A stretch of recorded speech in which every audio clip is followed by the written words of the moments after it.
Friends, welcome to KRKला channel. Friends, आज आपण पाहणार आहोत विल बाबत माहिती. मृत्यूपत्र बनवण्याचे नियम कोणते आहेत ते पाहूया. सो फ्रेंड्स, हा व्हिडिओ पूर्ण बघा, लाईक, कमेंट आणि शेअर करा.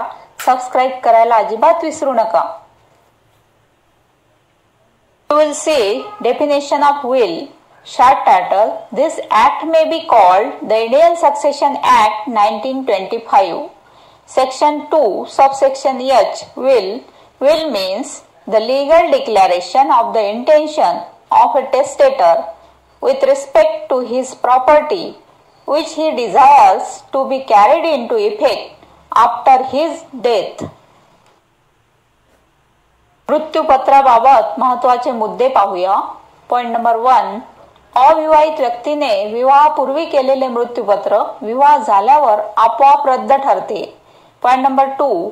मृत्यूपत्रात परस्पर विरोधी मजकूर असल्यास शेवटचा मजकूर ग्राह्य धरण्यात येतो. Point number 3. मृत्यूपत्रात उल्लेखिलेल्या संपत्तीपैकी मृत्यूपत्र करणाऱ्याच्या निधनाच्या वेळेस शिल्लक संपत्तीच केवळ विचारात घेतली जाते. Point number 4. ज्या व्यक्तीचे मानसिक संतुलन योग्य असेल आणि वयस्कर असेल, म्हणजेच तिचे वय 18 पेक्षा जास्त असेल, तर ती स्वतः मृत्यूपत्र बनवू शकते. Point number 5. मृत्यूपत्र कोणत्याही प्रकारच्या स्टॅम्प पेपरवर लिहिण्याची गरज नाही. हिंदू वारसा कायदा 1956. भारतीय वारसा हक्क कायदा 1925 च्या कलम 74 अन्वये मृत्यूपत्र अनिश्चित असल्यास तो दस्तऐवज अवैध ठरतो. स्पष्ट इच्छा व्यक्त न केलेले मृत्यूपत्र अवैध असते. इच्छापत्र नसल्यास धर्माच्या कायद्यानुसार संपत्तीची वाटणी केली जाते. हिंदू वारसा कायद्यानुसार पहिला वर्ग, दुसरा वर्ग, तिसरा वर्ग अशा पद्धतीने 9 वर्गात संपत्तीची विभागणी केली आहे. कायद्यानुसार अपत्य नसेल किंवा मागील पिढी जिवंत नसल्यास पतीची मालमत्ता पत्नीस वा पत्नीची मालमत्ता पतीस मिळते. साक्षीदार: मृत्यूपत्र करणाऱ्याने 2 साक्षीदारांसमोर सही केलेली असावी. तसेच साक्षीदारांनी देखील तेव्हाच सही केलेली असावी व तसा तारखेसह उल्लेख असावा.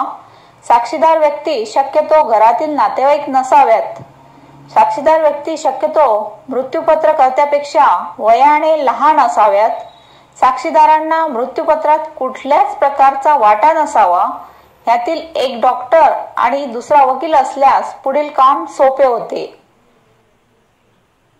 बदल: मृत्यूपत्र हयातीत कधीही रद्द करता येते.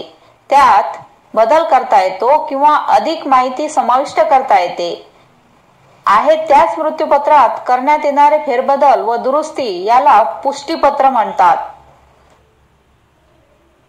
नोंदणी: मृत्यूपत्राची नोंदणी ऐच्छिक आहे, परंतु अशी नोंदणी करणे हिताचे असून ही नोंदणी जिल्हा व तालुक्याच्या ठिकाणी दुय्यम निबंधकाच्या कार्यालयात करता येते. या नोंदणीमुळे तारखेचे वाद होत नाहीत.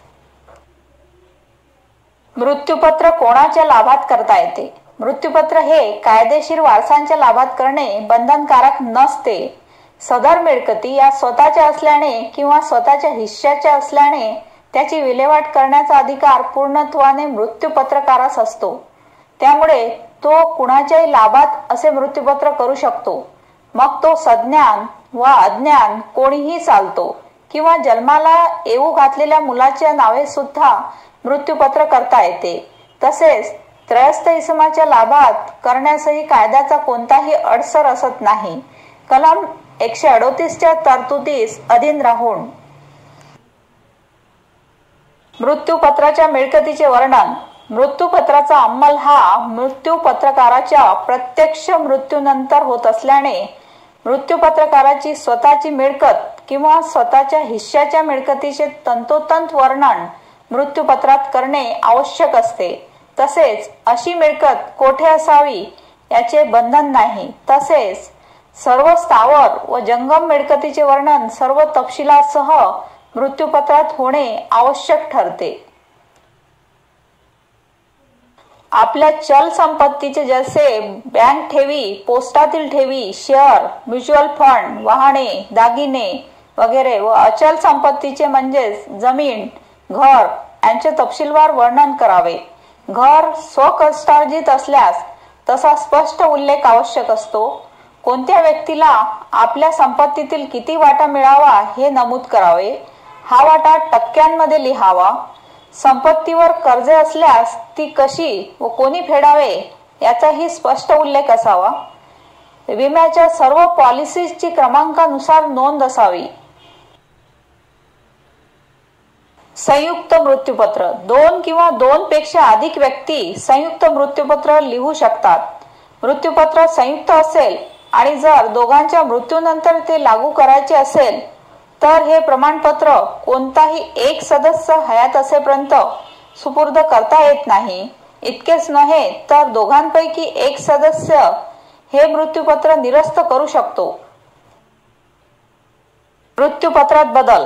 मृत्यूपत्रात काही बदल करायचे असतील म्हणजे काही माहिती जोडायची असल्यास किंवा बदल करायचे असतील तर कोडसील म्हणजे मृत्यूपत्र बदलता येते. कोडसीलद्वारे यात कोणाचे नाव जोडू शकतो किंवा काढून घेऊ शकतो. कोडसीलमध्ये त्याच अटी असतात ज्या मृत्यूपत्रात असतात. कोडसीलला खऱ्या मृत्यूपत्राप्रमाणेच मानले जाते. मृत्यूपत्र खरे ग्राह्य. एखाद्या संपत्तीच्या बाबतीत एकाहून जास्त वेळा मृत्यूपत्र लिहिले गेले असेल आणि मृत्यूपत्र लिहिणाऱ्याचे निधन झाले असेल तर शेवटचे मृत्यूपत्र खरे ग्राह्य धरण्यात येते.